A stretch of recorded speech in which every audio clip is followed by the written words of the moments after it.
Hi, Hello, I'm Brad, and I'm Kelsey. and we're BK Book Club. Whoop whoop. And today we are doing chapters 14 through 28 of A Court of Silver Flame. There's a plural there. Sorry. Oops, sorry, I didn't mean to elbow you. Stop that. I don't like it. Where are we starting? 14. Okay. Yeah, starting on chapter 14. So today we did brunch because Kelsey has work tonight. So instead of dinner and wine and edibles, we're just doing a nice, chilled, laid-back coffee. Bradley, what'd you make us? I made everything bagel, bacon, egg, and cheese breakfast sandwiches. And they were delicious. It's a new bagel I've never used before, too. So I was Like bagel brand? Yeah, I've never used the bagel brand before, so I was like, I'm going to give it a shot. They were really yummy. I love a good bacon, egg, and cheese. Hold on here. Bacon, egg, and cheese. Used a new bagel brand that I've never used before. The only thing that was annoying about it is that I had to actually cut them. They weren't already pre-sliced, which I did see that, yeah. But it was fine. I was able to make it work, so it is what it is. You want to... So I got one for pizza, the rocking cutters, because I hate using a pizza slicer like that because everything gets stuck to it. Everything gets stuck to it. My high school that I went to, we had a coffee shop in it. Oh, okay. And I was a TA for one of the marketing people, and the marketing people always ran it. And they had the little bagel slicers. So you put the bagel in there and then just Yeah, I mean, I've worked at an assisted living home before in the kitchen, and that's what we had to do. Yeah. It's just It's great. I don't know how I got to be a marketing TA because I never took marketing. I never even had any of the marketing teachers. They were just like, we need a TA and you work. Yeah, well, I did some of the fashion shows. And so one of the marketing people, teachers with Caucasian, she just liked me. She's like, yeah, sure, go ahead. It was really just my friends were doing it. So we just got to hang out. And it was called the Bruin Express. Oh, nice. Everyone called it the Bruin Express. Maybe it was the Bruin Express. You're actually, hold on. And I just called it Express because espresso. Yeah. Who knows? Fair enough. How was your week? It's fine. We did Thanksgiving, which originally we were going to record on Thanksgiving night, but at the point that we had finished eating and everything like that, and I had just finished cooking, I was like, I just want to sit here and get drunk. Yeah. So. And we sat there and hung out, watched some. We watched Burlesque. Just chill. So you watched Witches of East. Yeah, I felt it because we were talking about it too. We were talking about Cher as an actress, and I was like, oh, I kind of want to watch Witches of East. Yeah, because I said that Witches of Eastwick is one of my favorite Cher movies. Yes. And I remember watching it at way too young. I feel like I've watched all these movies. I mean, I watched Alien, the second one, when I was 8, which is interesting because I had a lot of nightmares when I was younger. Oh. But it helped me not be so scared. That's good. And then I fell in love with the franchise and I watched it a bajillion times. I don't know if I've ever watched one of those movies. And you felt a little bit it. Yeah. We watched, it's not I feel scary by any means now, but we watched Independence Day early enough for me to be, when we were really young, we'd always go to Costco night for 4th of July and sometimes be in parades. We're driving there. And Mom, do you guys know what 4th of July is? Me, in my car seat. It's the Independence Day. Yeah. She's like, oh, that's so great. Do you know who we got our independence from? And you're like, the aliens. 1000%. I said, the aliens. And just started about doing stuff. First, my mom was like, my 4-year-old is brilliant. The aliens. My dad just starts laughing. He's like, that's my girl. Love it. I love it. How was your week? Same. Went to Wicked, but that was 2 weeks ago. Mm-hmm. We're going again tomorrow. Nice. You say nice. You're going. I know. We are.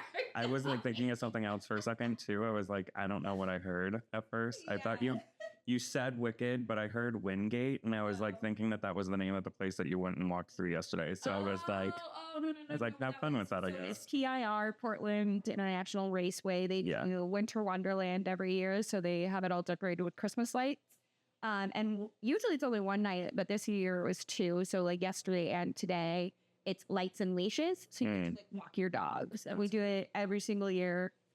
yeah, you invited me like yesterday afternoon after I was like, hey, if you want to come over, we can shoot today. But which is fine. I just also did not pack enough warm clothes. And I was like, I'm not doing it. Normally, I don't have plans. So he's like, I was like, you're not doing anything. Why don't you come over? That's usually true.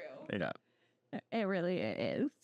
I don't like leaving my house. Unless I'm coming to like somebody else's house. Where she can get food and also do her laundry. And yes. It's always nice being able to do my laundry for free instead of $4. Yeah. Nothing wrong with that. All right. Anything else for your week? Or are you ready to dive right in? I told you that I'm going to be cross-training as bartender. No. Oh, yeah. Oh, that's exciting. One of the bartenders is leaving. And so I got asked if I'm going to do it.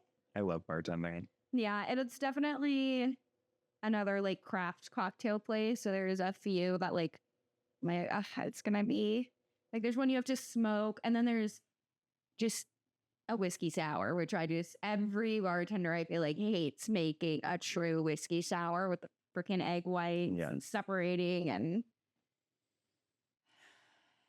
but it'll be fun. It'll be good. More tips too. I don't know if that will be true. Well, you'll get tipped out from the staff as well. Yeah, but I don't think for like how many people sit in the restaurant versus bar, I think I'll make more tips as a server. We'll see. You'll see. Because on like busy nights, I think on Fridays and Saturdays, there's 2 bartenders. So you have to like split with that. Yeah. So, but we'll see. It'll still be fun. Oh, excuse me. Yeah.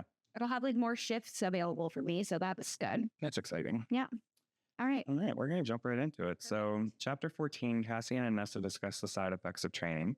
Cassian gets to the spraying port to meet with Eris. They discuss how Tamlin has stayed in his beast form and how Eris can only delay his father for so long and so they should get a move on figuring out where Brylin is planning so they should get a move on figuring out what Brylin is planning and how she's planning on doing it. I don't have any notes for that. I have 3. Go for it. Do we think that Feyre will eventually go to Supreme Court to be like, Tamlin, you need to get it together? I think she would be the only thing that would fix it, except unfortunately. Well, right now, it'll have to be after. We'll get to that, I think. I just don't see him taking that news very well. Yeah. Me either. And then I said, do you think Eris knows that Mora leans more like lesbian? I think so. And this goes back to something that we discussed about in the last episode, talking about how I think that there's more to the story there from Eris's perspective.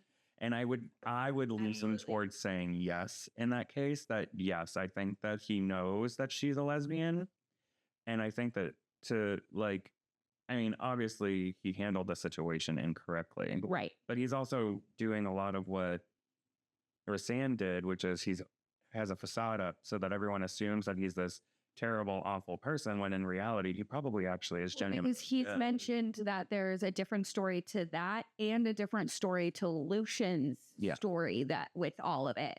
So I would just want to. Well, and that was the thing at the end of the last book. We find out that Eris actually protected Lucian. Well, that's what Eris said. Yeah, that's the thing, is we don't know yet. We don't know how much we can trust him. Yeah, because I do feel like he's doing good things, but I don't know if it's because he's a good person or because it's smart. All calculated risks. This Night Court is the strongest court. Yeah.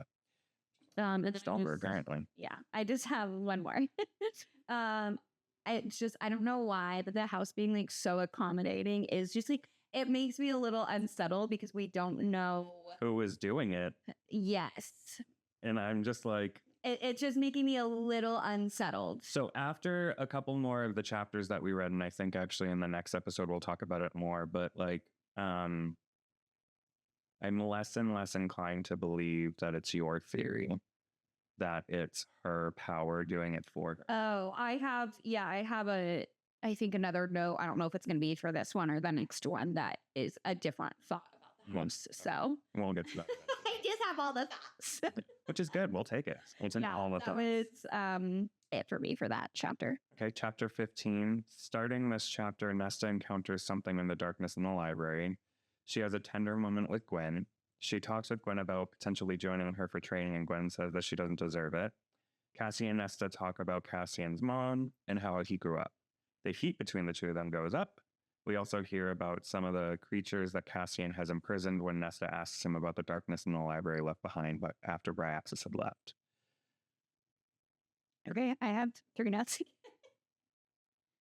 I don't have a note written down, but writing this right now, like rereading this right now, I do have a thought. And the thought that I have is, and I actually think I might have written this for something else, but like rereading this kind of makes me think of it too, is, do you remember when Aaron was telling Feyre not to join the book because it could wake up things older than time itself or something along those lines? I'm wondering if that's what's in the library and that Bryaxis was attracted to it because it was like calls to like. Right. You know what I mean? Interesting. I mean, maybe. Yeah. I mean, I kind of had like, I said, I think the cauldron is trying to call to her, but maybe it's just something else. Also like calls to like, which obviously that's later. Yeah. And that's a lot of what happens in this book. This book has a lot of that play on words. Mm-hmm. Yes. And then I have just 2 more. I have anytime. Is it anytime Nesta and Cassian were together and like not fighting, it just became like sex. Yeah. And then I said, ooh, we got a little spicy. I have to say that this book, out of all of them, has more smut in it than I think the rest of the series combined. It has said. Yeah. And I'm not mad about it. I'm like, finally. Yeah. Is that all you had for 15? Okay, chapter 16. Nesta and Cassian start training other parts of her body. They discuss the actions of the blood rite and what it means, how there are different factions of it depending on how far you get into the ritual. I don't have any notes for that. I just said that would be such an awkward reference. Like, I'd be laughing. So it's like right after. I would just be like, I'd be laughing. Little quick off the mark, aren't we? Yeah. I would just, okay. And I said, okay, Nesta gets some points.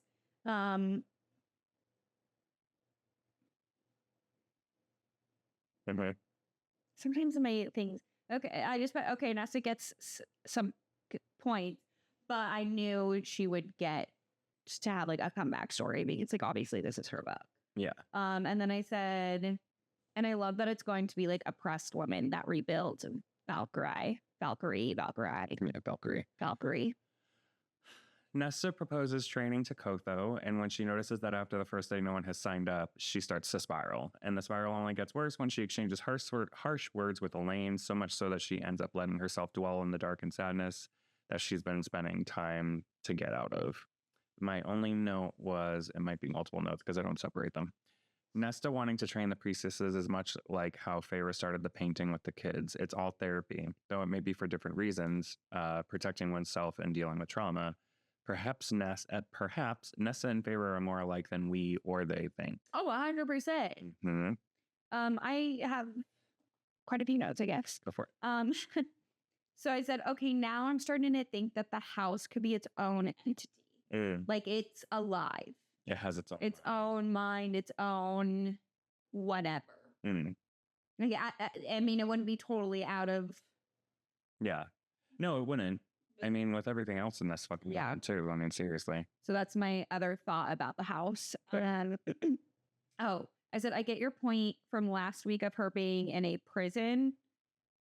But like, if my 20-something-year-old sister was acting the way she was acting, I would 100% be like, not going to be paying for this. This is called an intervention. Yeah, like.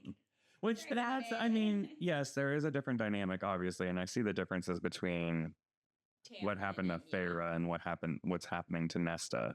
But at the same time, I mean, it's all about imprisonment of some kind, some way, shape, or form, whether it be self-imposed or not. Yeah, true.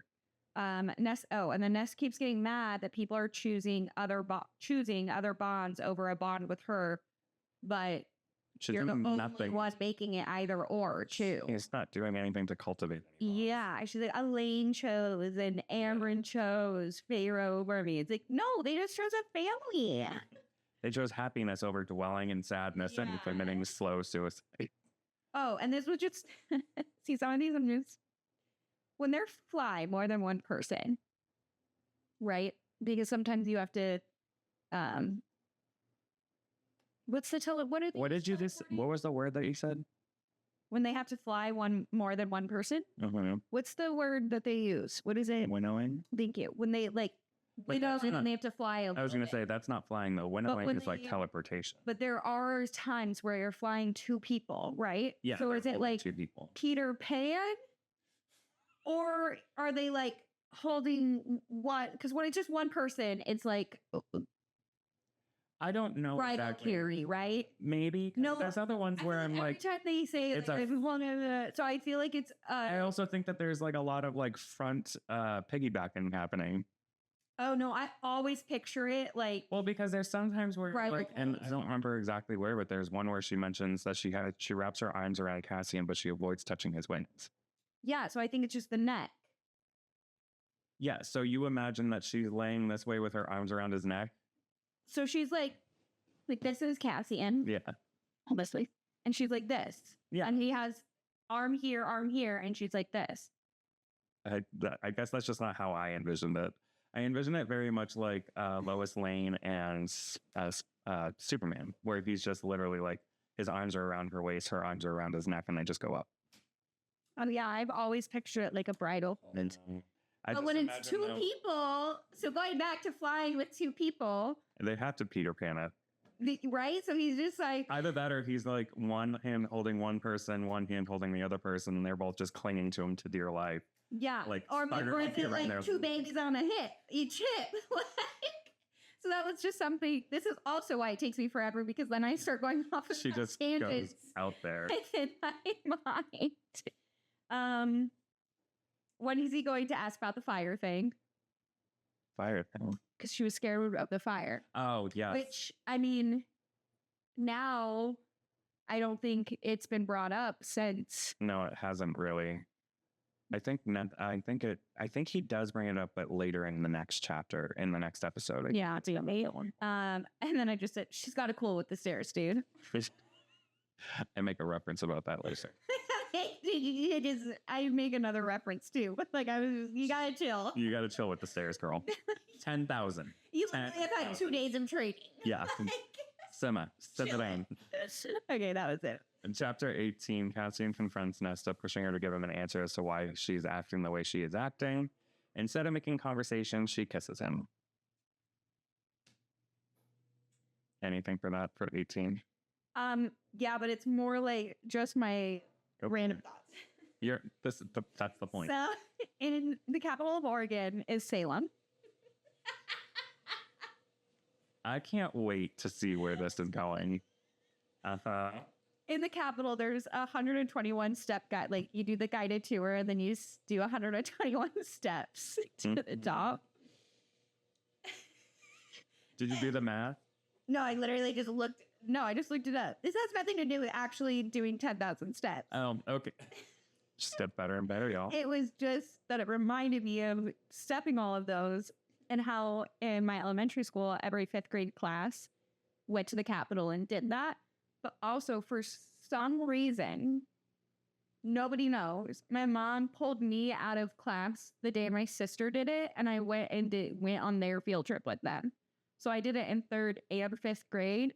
And I have no idea why I was on my sister's field trip to this day. And me and my sister both asked my mom about it. And she's like, I don't know. I don't think I did that. I'm like, well, here are the pictures showing I'm at my sister's field trip. So I just thought that was like a weird... You were currently chaperoning your sister. Yeah.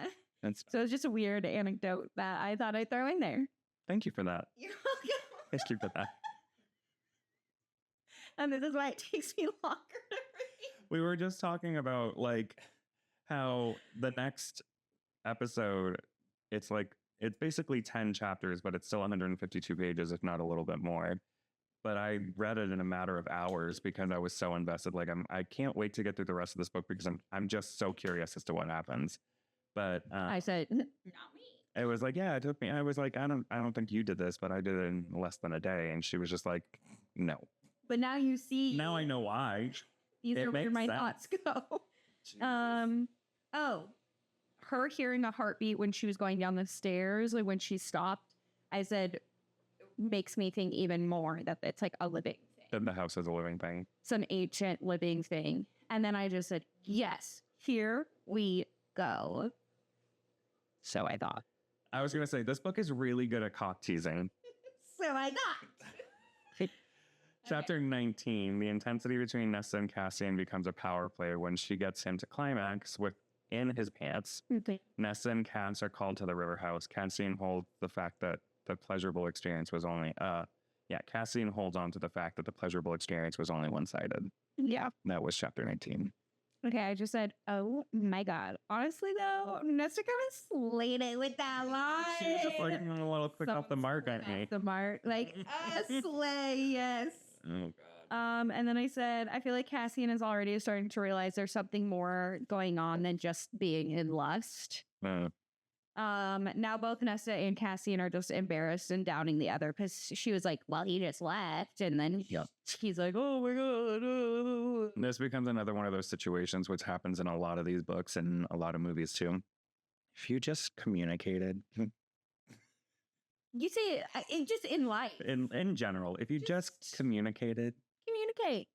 Just talk. Oh, and then I just said also, again, Azrael being all weird, hearing something happened with Elaine. This next book's going to be crazy. I know. Azrael has information about, this is chapter 20. Azrael has information about Brylin, about what Brylin is planning. She and Koshi are after the dead trove. 3 ancient objects created by the cauldron. One is the crown that allows the wearer to control the minds of even the most shielded people, the mask which can raise the dead, and the harp that can open any door, including ones between worlds. As the team tries to figure out how to track down the object, Nesta freezes at the idea of having to scry again because of what happened when she scried for the cauldron, and Elaine offers to try and find them. My note is, I wonder if someone used the harp, and that's how Amryn ended up in this world. Interesting. Because when she does her little quick backstory, she talks about how something ripped open in the sky, and she was curious and wanted to know. And the fact that she wanted is what escalated everything. Yeah. I have 4 notes. I said, okay, Nesta can have half a point for saying like 2 sentences. At least she's speaking. Or at least she's like semi-contributing to better people. Damn, Nesta's going to be... I said, damn, Nesta's going to be killing some Death Lord? That's crazy. Because that's just an assumption that she's going to be the one doing it. I wonder if they already have one of the items, and that's why... this was talking about Brylin and them. Oh, yeah. So I wonder if they already have one of the items, And that's why they took their soldiers. And obviously, we learned. next episode, I'll say more about that. And then I just said, I feel like them being in danger again. We'll still see like Nesta snap into herself a little bit more, which kind of happens. Yeah, so good job. Yeah. So chapter 21, Nesta goes on the defense about Elaine trying to find the trove. She fights with Elaine to the point that Elaine points out how Nesta hides behind her trauma and what it did to her without considering how the trauma affected Elaine. When Nesta tries to get Feyre to search for the same items instead, Feyre reveals she can't because she's pregnant. Yay! Nesta agrees to search for the trove instead of Elaine, and Feyre shares that it's a boy with just her because she wants to share something specific with her. Nesta takes a fleeting moment to believe her sisters might actually care about her. Next, in my note, I put, with how self-destructive Nesta has been, you would think she'd be willing to find the trove and not care about what happens to her in the process. Like this fear that she has, like this innate fear that she has. I'm like, girl, you're like self-destructing to the point where you're literally don't care about anything. But as soon as someone's just like, hey, you want to go in the face of danger real quick? Shut down. She's like, nah. Look, she'd want that kind of danger. Yeah, she's like, I want my own kind of danger. I want the kind of danger I can control. Yeah, I'm into which. Same. Yeah. Hashtag same. Controlled chaos is great. Yes. Attending on New Year's. Love it. A few notes. Oh, you do. You have a lot to say. Surprise, surprise. So I said, Elaine is just out here stating a fact that, like, Feyre did rescue her, and Nesta just has to be a fucking bitch. Every time I start to like her, I hate her again. Sarah Chance does a really good job at making you love and hate. Nesta like says something or thinks something about like being mad that Elaine was like, Nesta saved me or Feyre saved me. Yeah. And she's like, blah, blah, blah. And I was like, but that's the truth. Why are you mad at Elaine for just stating a literal fact? You're picking sides. Like, she's stating a literal fact. Yeah. He said, and here we go again, because Azrael has his shadows up because Nesta was mean to Elaine. In one of our episodes, I talked about how Feyre loved Tamlin before she loved Rhys. But what I didn't talk about was how his parents didn't love each other, but they were mates, so you don't necessarily love your mate. Rhys's parents. Yeah. Remember, they were mates but didn't love each other. So like Elaine and Lucien could be mates and maybe just not be in love. Which is possible. Yeah. And then this I was like, how did we forget about the freaking gift? Because she gave him in Winter Solstice for saying, I want to have your babies. Like, no shit. He wants Cassian to step up.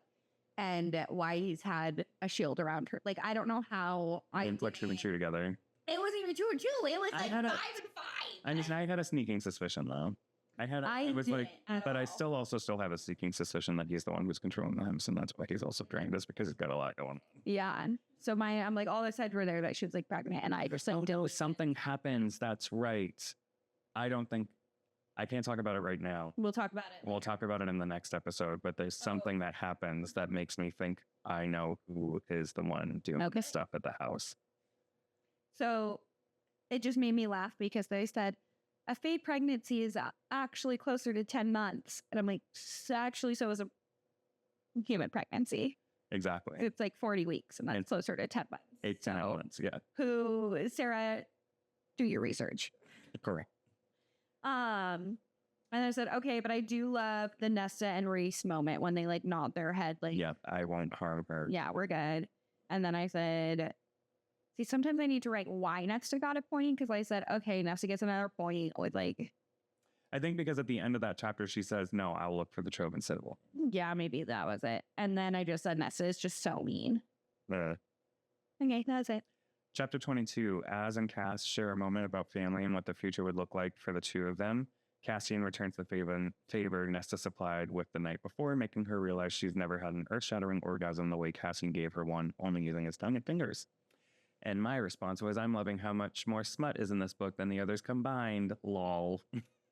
I just have, do we think that Moore already told Azrael, or is it just that Azrael is falling in love with Elaine? Because he's kind of like, I think he's falling in love with Elaine. A little bit, yeah. I think it's just that he's falling. And then I just have, bro, Nessa's about to be pissed. But it goes back to later. Left right after, but she didn't, right after that, she didn't, but still. Sometimes I don't know. You know what? Typing is hard. There's times I'm reading this and I'm like, I don't know what I'm saying. Yeah, so there we go. So it goes back to something that I was thinking about before too, is like, I'm wondering if it's potential to have 2 male mates. Oh. Because what if Azrael is also mate bonded with Elaine, and Elaine is actually mate bonding back with him? Yeah. So I don't know. Well, we know that she still has the bond with Lucien because of that one time he like pulled on it and she felt it. Yeah. He was just like, I don't know if what this string. A little light tug. Chapter 23, Nesta asks to watch Az and Cassian work on sparring so she can learn more. She is scared and in awe at the things that they can do. They walk through some of the steps to teach her. She enlists the help of Gwen to help her find any mention of the death trove in the library. Dread trove. I keep saying dead trove as well. Every time I actually have it written as dread too, and I was no, it's death. I just have Cassian ignoring the quiet part in his brain, saying that it's nothing. No, saying that it's more. Yeah, than just sex. And so it's like, how do you not realize, bro? Like you grew up knowing what a mating bond is, right? And then I said, okay, but I totally get Nessa's reaction to Cassian and Azrael like sparring. I'd be like, oh. And she's like, I wonder what it would be like to be between the two of them. And in my head, I'm like, girl, you're just thinking about this now? You're late to the party. Girl. I'll take all 3 of them. Yeah, I'm like, I feel like if I was choosing 2, though, which 2 would you choose? Lucien and Azrael? No. I would probably do Rasan and Azriel. I feel like Roseanne for sure. Because Rasan can like fuck in your mind too. Yeah. And I'm just like, give me all that. Between Cassian and Azriel, I don't know yet, because Azriel, I need to see his book. Well, Azriel can like envelop you and like, who knows what happens with that smoke shit. Like, okay. Okay. Chapter 24, Nesta realizes the only way she's going to convince the priestesses to train with her is for them to see a demonstration. For days, she trains in the library, causing disruption to the point that Kotho asks Cassian to visit and talk to her. Nesta has Cassian correct her bad posture in a plain sight of the priestesses, drawing a crowd. Cassian commends her for her manipulation of the situation, and the charade works. Gwen signs up for the training. And I put, in the last episode, Kelsey kept talking about how Nesta will become some kind of queen. I don't think she'll become a queen. I think she's going to be creating the Valkyrie army with Gwen, Emery, and some of the priestesses and some of the female Illyrians. I'm realizing that Nesta is switching from drinking to drown her sorrows to using the stairs instead. A different kind of punishment.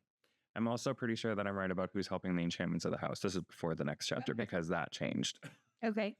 I put, okay, Nesta getting another point for using her evilness for good. Similar to the Hermione. Yes. And then I just said, yay, Gwen. It's also, the manipulation is a lot more cunning and more like a Reese kind of thing. Yeah.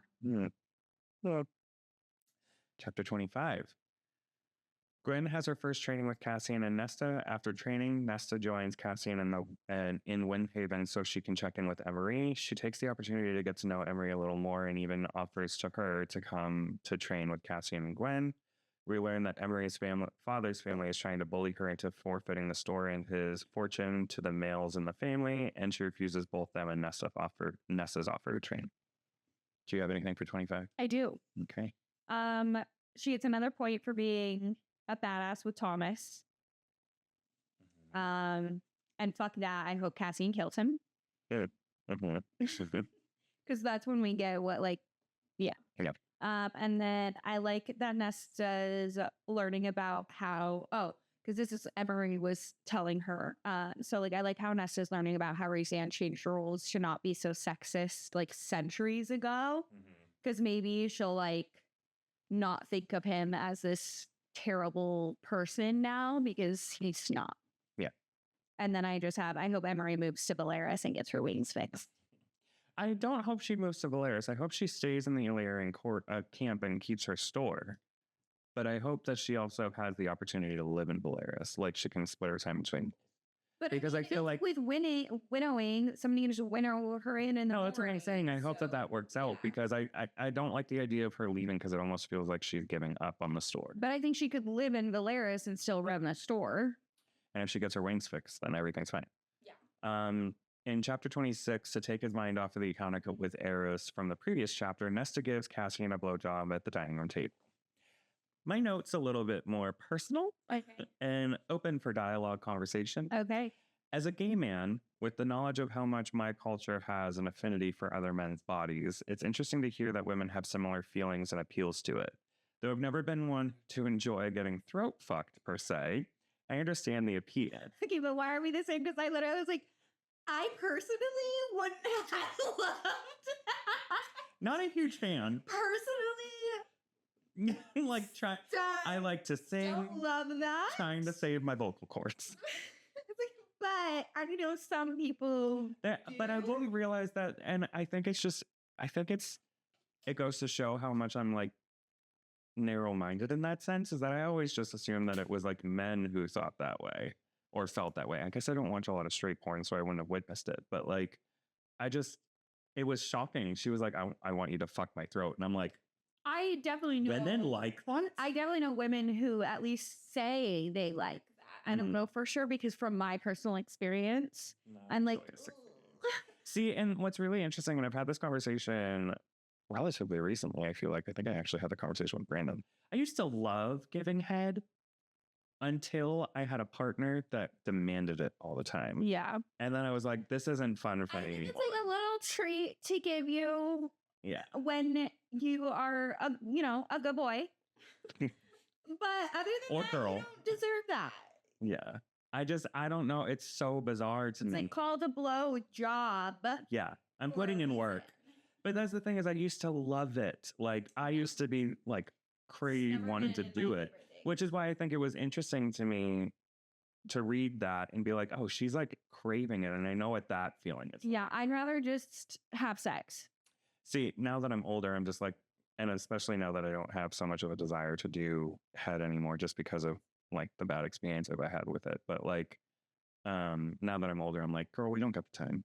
Yeah, and this whole scene, I was like, that's just like I like See, aggressiveness in other ways, but in that, I'm like, ooh, I just. it's funny I say that we don't have the time, but I've definitely had hookups where the sexual chemistry was so on point that I was like, oh no, I just want to pick a titty. Like I want to get that right now.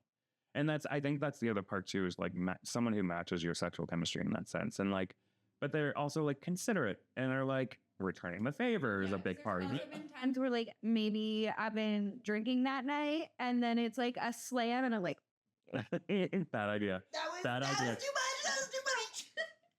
It's not good. I'm going to throw up right on your penis. Wow, it just got really warm and moist down there. Just know the situation. Why does it smell like vodka? Because Oh, and you already have like a very tricky tummy as it is, so don't need to add that. we already have acid reflux, Right. so we don't need to be helping with that. Do you have any notes for chapter 26?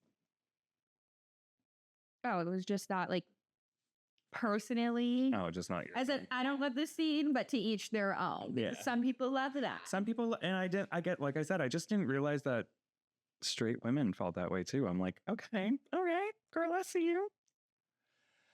In chapter 27, in an attempt to persuade Emery, Nesta has Cassian bring spices and good tea to Emery's shop. Cassian explains there are no strings attached and that she can call on them anytime she would like to start training. In my note, I said, when talking with Gwen about the Dread Trove, I had a thought. What if the connection of the two parts of the book woke them up like Aemon warned Feyre would happen? Or what if the darkness that called to Nesta in the library basement? Like, I'm just thinking, like calls to like is the big thing that they keep on playing on, which if you think about it too, the aggressiveness of their sex is very similar for both of them. So like calling to like. Yeah.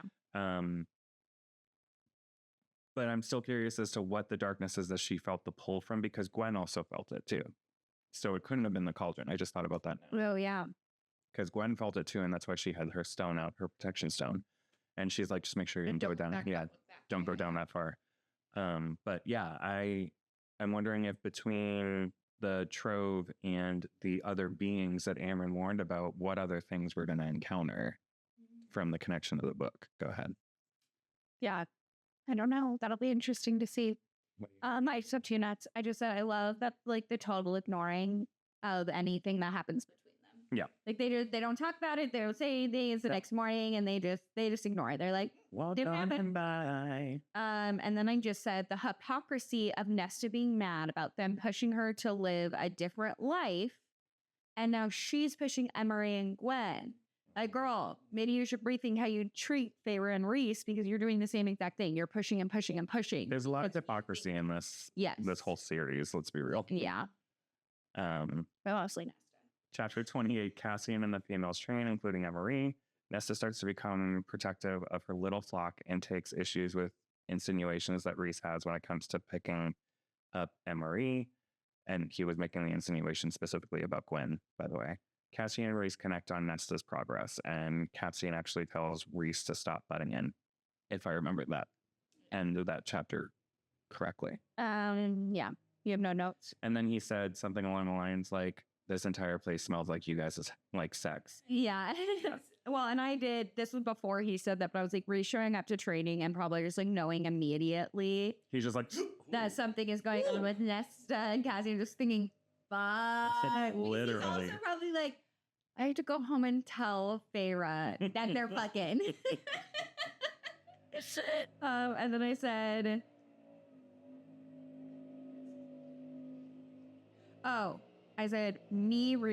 this was me reading Nesta saying that Rhysand's personality is grating. In my head, I say, you're grating. I'm literally reading it, just like, his personality is just grating. And I'm like, you're great. You're like, have you met you? And then I just said, another thing I love about Rhysand is if one of the members of his court call him out, he's like, yeah, you're right. I'm sorry. Yeah. It's just another vast difference in Night Court and Spring Court. Because Yeah. when Lucian was trying to get Tamlin to, He had to obey. Tamlin didn't get like two shits. No. Tamlin didn't allow any wiggle room when it came to people within his No, court. but when Difference of opinions. Rhysand came in and was kind of being short and snippy with Nesta, Cass is like, bro, Stuck. just step back. Dial it back. Let's go. And he's like, you're right. And then, he did. Well, he says it. Kids, and he was like, I told Azriel, Being a Being a chaperone chaperone would would help. work. There is it happens in the next chapter, but there's a reference to Cassian standing up for Nesta in a way. He says something, I think it's either to Azriel or to Aaron, saying like, you can't force her to do anything. Yeah. She won't do it if you force her to do it. So, which makes sense too, because I mean, think about it. When she got forced into the cauldron, like it's about her trying to re-own her autonomy is what it comes down to. Absolutely. So, but yeah. Yay. So that was chapters 14 through 28 of A Court of Silver Flames. Next episode that we're going to be doing is episode 17, chapters 29 through 39. So you will be stopping on page 412. Okay. So Love it. with that, we're BK Book Club. Whoop, whoop. Brad, I'm Kelsey. have a good day. Bye.